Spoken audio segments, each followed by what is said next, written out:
अहो तुम्ही का आणलेत? आईने हाक मारली असती तर मीच आलो असतो ना. नाही, ते मीच सांगितले आईंना मी नेते म्हणून.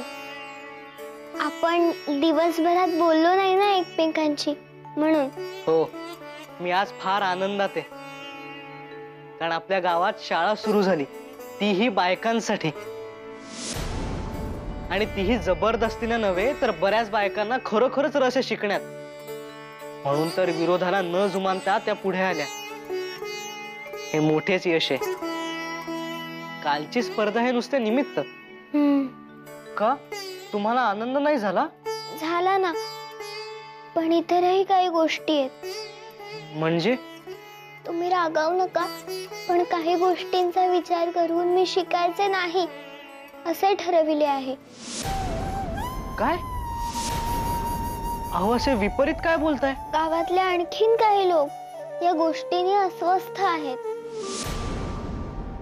बापूंनी तर खूप वाईट शब्द वापरले. अहो ते तर होणारच, पण तुम्ही का दडपण घेताय? चांगली गोष्ट एका दिवसात घडत नाही. चांगली गोष्ट घडताना नेहमी अडचणी येतात, विरोध होतो, पण तीच तर परीक्षा असते ना. आपण घाबरायचे नाही. हे सगळे मला पटते, तरीही मला शिकायचे नाही. कारण माझा तुमच्यावर विश्वास आहे. माझ्या सासूवर विश्वास आहे. माझ्या सासरी मी असुरक्षित नाही. अहो पण बायका सासरी असुरक्षित असतात म्हणून त्यांनी शिकावे अशी का समजूत करून घेतली तुम्ही? मोठी आजी म्हणते सगळ्यांना उत्तम सासर मिळतेच असे नाही. कित्येक बायकांना चांगले मार्गदर्शनही मिळत नाही. पण माझ्या नशिबाने मला चांगली माणसे लाभली. बापू, आप्पा ही सुद्धा माझीच माणसे आहेत ना. बापू रागीट असले तरी त्यांनी आमचा सांभाळ केलाय, हे मी विसरू शकत नाही ना. आमची आई गेली, त्यांनी आमचा आणि नानांचा विचार करून नानांचे दुसरे लग्न लावले. यात त्यांचा काही स्वार्थ नव्हता. त्यांची वागण्याची पद्धत चुकीची आहे, लोकांना न पटणारी आहे. आमच्या बापूंनी आमच्यावर माया केली, तुमच्या आप्पांनी तुमच्यावर माया केली. आपल्याला त्यांची मते पटत नाहीत म्हणून ती माणसे वाईट असे का समजावे? मला क्षमा करा, पण असे खूप विचार माझ्या सतत मनात येत राहतात. मी माझ्या आईला गमावले, आता मला माझ्या कुठल्याच माणसाला गमवायचे नाही. यात मला तुमची सोबत हवी आहे. ठीक आहे, मी माझे मत तुमच्यावर लादणार नाही, पण तुम्ही चुकीच्या दिशेने विचार करता. ज्या दिवशी ते पटेल आणि मूळ रस्त्यावर यावंसे वाटेल त्या दिवशी मी तुमच्या बरोबर उभा असेल, एवढे लक्षात ठेवा.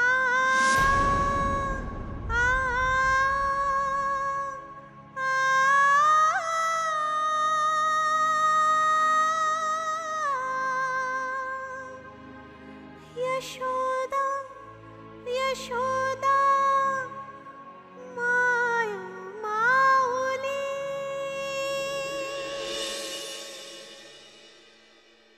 आत्तापासून चूल बंद, स्वयंपाक होणार नाही या घरात.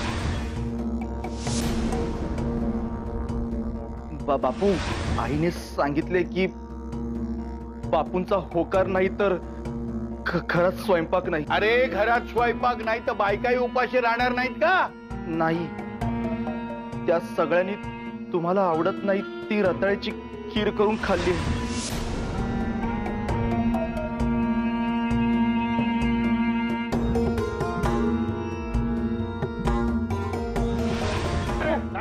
बापू बापू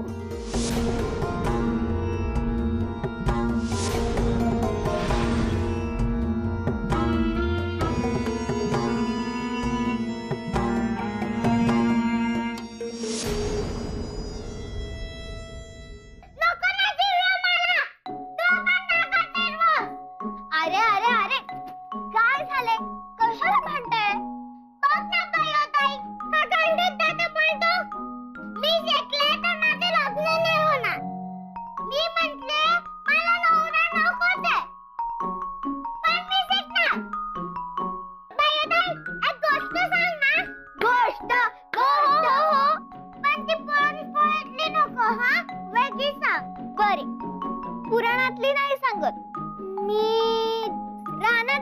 तुम्हाला सांगते. एक मोठं रान होतं. त्या रानात खूप प्राणी राहत होते. म्हणजे सिंह, वाघ, हत्ती, लांडगा, कोल्हा. हो, असे मोठे आणि क्रूर प्राणी राहतच होते. पण ससा, हरिण, उंदीर, कासव असे लहान पण भित्रे प्राणीही राहत होते. मग तर एकदा काय झाले, रानातला राजा सिंह खाऊन पिऊन विश्रांती घेत होता एका झाडाखाली. हळूहळू त्याला झोप लागली आणि तो तालासुरात घोरू लागला. असं ना बाई, अगदी असतात.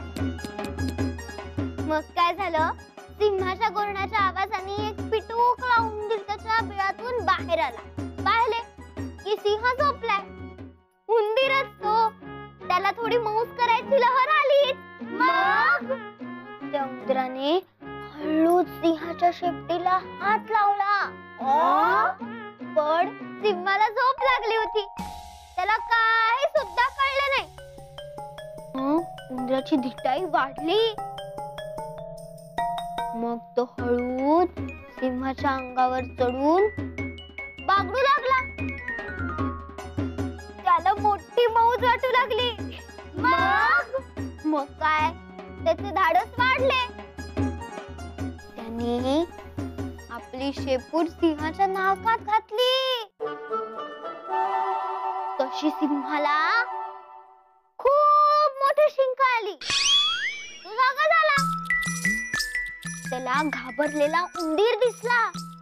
त्याने उंदराला आपल्या पंजात घेतले आणि डरकाळी फोडली.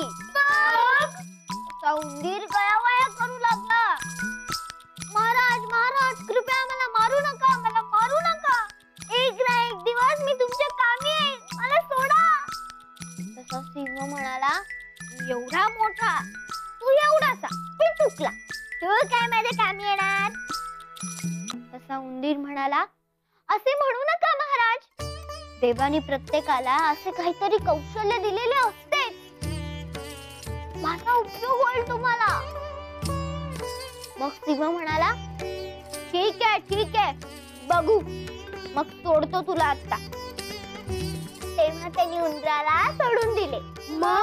मग एक दिवस काय झाले, तर रानात एक शिकारी आला आणि त्यांनी सिंहाच्या गुहेबाहेर जाळे लावले. मग सिंह अडकला. हो, सिंह त्या जाळ्यात अडकला आणि काही केला त्याला सुटता येईना. मग काय, तो घाबरला, डरकाळ्या फोडू लागला. वाचवा वाचवा असे ओरडू लागला. त्याच्या हाका उंदराच्याही कानावर गेल्या. तसा उंदीर धावत आवाजाच्या दिशेने आला आणि बघतो तर काय सिंह जाळ्यात अडकलाय आणि त्याला सुटताच येत नाहीये. हो ना, बरोबर. मग उंदीर सिंहाला म्हणाला, घाबरू नका महाराज, मी तुम्हाला सोडवतो. सिंह म्हणाला, कसे शक्य आहे ते? बरेच प्राणी येऊन गेले पण कोणीच मला सोडवू शकले नाही.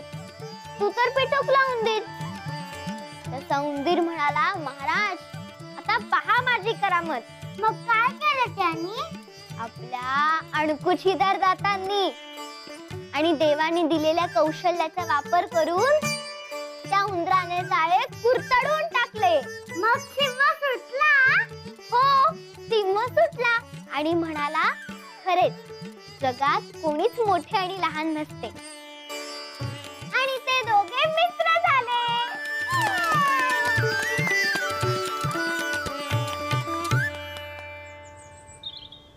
आले आले आले आले आले आले आले कोण आले? आले आले आले बसा खाली. लगेच उभ्या राहिल्या. कोणी आलेले नाही. अगो बाई, हा, मला लिहिता यायला लागले. वाच, बघ. नुसतीच बघतेस काय डोळे फाडून? अगो वाच तरी. नाही कळते. अरे देवा, आयुष्यभर नुसती चूलच फुंकत राहा. सुलोचने, तू वाच. मी सासूबाई, मी तरी कुठे सुरुवात केलीये? तुम्हीच वाचून दाखवा ना, काय लिहिले? मी माझेच नाव लिहिले आहे. अगो बाई, कावेरी. जमले होय. मग पण तू का लिहित नाहीस? का थांबवलेस? काय सांगू, ह्यांचा आडमुठेपणा अजून सुरूच आहे. हत्तीच्या म्हणजे एवढा नगारा बडवून सान्यांच्याकडे मी आणि यशोदा शिकणाऱ्या आम्ही दोघीच वाटतं. नाही, यशोदा पण नाही म्हणताय. का का? हो बाई, बापूंनी त्यांना शपथ घातली की यशोदा शिकल्या तर दसऱ्याच्या दिवशी बापू त्यांच्या जीवाचं काहीतरी बरे वाईट करतील. अगो बाई माझे, तर हे काय? अरे वा रे वा, ही काय पद्धत झाली? त्यांना म्हणावे, तिला जर शिकू दिले नाही तर मीच तुमच्या जीवाचे काहीतरी बरे वाईट करीन. अहो सासूबाई, काहीतरीच काय? काहीतरीच नाही, बरोबरच आहे. नाही, तसे नाही आजी. यशोदा काही दडपणाला बळी नाही पडलेले. पण आई गेल्यापासून त्या हळव्या झाल्या, म्हणून हा निर्णय घेतला त्यांनी. अरे पण सदा, तुला मान्य आहे का हे? नाही, पण तुर्तास आपण यशोदेचे मन जपायला हवे असे मला वाटते. कालांतराने त्या बदलते निर्णय. ठीक आहे, तसे ही शिक्षणाने अंगी येणारी हुशारी उपजतच आहे हो तिच्याकडे. सध्या नको तिला भरीस पाडायला.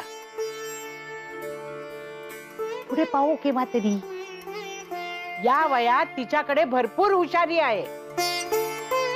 माणसांची पारख सुद्धा आहे आणि त्यांना समजून घेण्याची हातोटी सुद्धा आहे, जी मोठमोठ्या प्रकांड पंडितांच्याकडे सुद्धा नसते. तिला जबरदस्ती करू नका हा.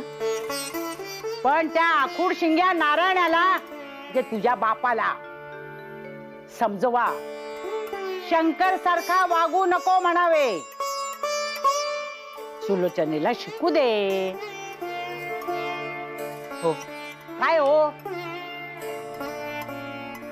तर अशी मग ताई, आणखीन गोष्ट सांग ना. हो हो, सांग ना सांग ना.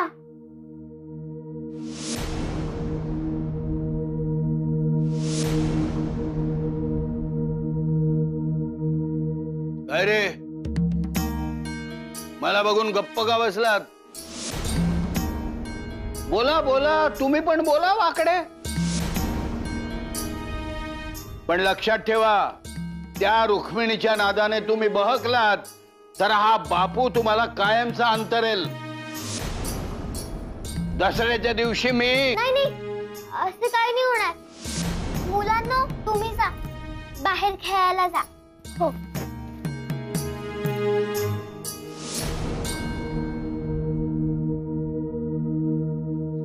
बापू, तुम्ही मुलांना घाबरवू नका.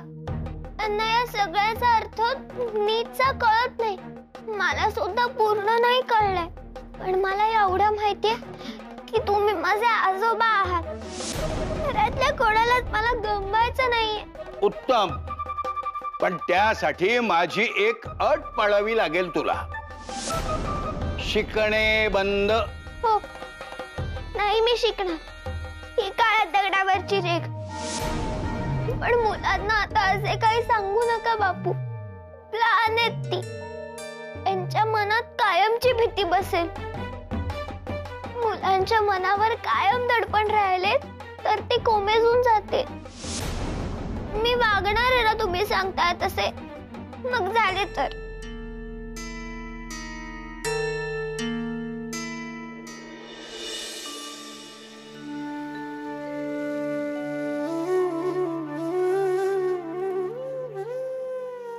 काय झाले बरं ताई? बापू का रागवले? हल्ली बापू जास्तच रागीट झाले. ते ना उपोषण करत होते, बायकांनी शिकू नये म्हणून. हो, मी पण ऐकले होते. तिथेही ते सर्वांना घाबरवतच होते. मला एक कळत नाही, सगळीकडे त्यांना सगळ्यांना घाबरवायचेच का असते? आपण असे करूया का? कसे? आजी म्हणते की शाळेत जाऊन आपण साना होतो, मग बापूंना आपण शाळेत नेले तर तेही शिकले की साने होतील, मग रागवणार नाही. म्हणणे बरोबर आहे तुझे, पण त्यांना शाळेत नेणार कोण? आणि ते तर शाळा बंद करण्याच्याच मागे आहेत. तेच ना. मग आपण जुराई देवीला त्यांचं नाव सांगूया, म्हणजे ती बघेल काय ते. चला, शाळेची वेळ झाली, बायका देवळात जमल्या असतील, तुम्ही निघा लवकर. निघा म्हणजे? नाही, मला जरा दुसरे काम आहे. तुम्ही जा बघू. पण सांगितले ना जा म्हणून. निघा लवकर तुम्ही. जा सखू.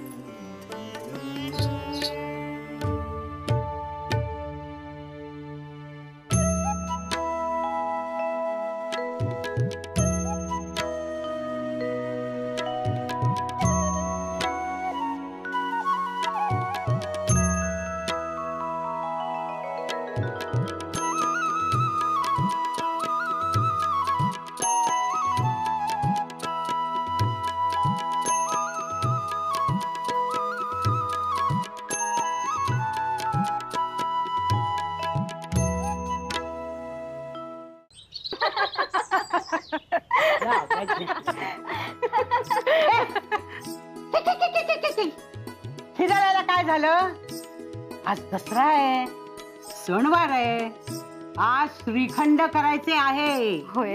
आहे ना लक्षात? हो.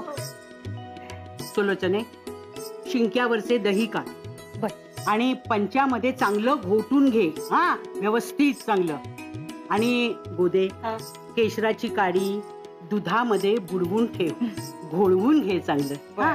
आणि तू वेलची सोलून कुटून ठेव चांगली. हा. आणि हो, जायफळ उगाळूया का किसून घेऊया? किसून घेऊया. हा, हे बरे. बरं मंदा, तू चारोळ्या निवडून ठेव हो. आणि सासूबाई, मटकीची उसळ मी फोडणीला टाकू का तुम्ही टाकताय? ते सर्व मी करते. तू आणि गोदा पुऱ्या तळून घ्या. आणि तू चटणी वाटून ठेव. आटपा लवकर, आज स्पर्धेची दुसरी फेरी आहे. आणि पदार्थाचे नाव आपल्याला पाटीवर लिहून द्यायचे आहे. आहे ना लक्षात? मग उभ्या कशाला राहिल्यात? चला आवरा. सासूबाई, मला ना भारी उत्सुकता लागून राहिली की ही स्पर्धा कोण जिंकेल याची. मला सुद्धा भारी उत्सुकता लागून राहिली, वेलची कधी सोलून देते याची. वेलची कुठली? आपली ही वेडी कुठली? चल कामाला लाग. चल चल, पाय उचल लवकर लवकर लवकर. लगबग हवी. बरे झाले लवकर तयार झालात. आज समारंभ आहे ना, आणि स्पर्धेचा निकाल सुद्धा आहे. त्याआधी लिहिण्याची स्पर्धा. खूप मौज आहे आज. रुक्मिणी आजीच्या शिष्यास काय पराक्रम करतायत ते कळेलच. आज नक्की सीमोल्लंघन करणार बघा, त्या पताका फडकवणार. शिक्षण हे देखील अस्त्रच आहे, अज्ञान रूपी असुराचा वध करणार.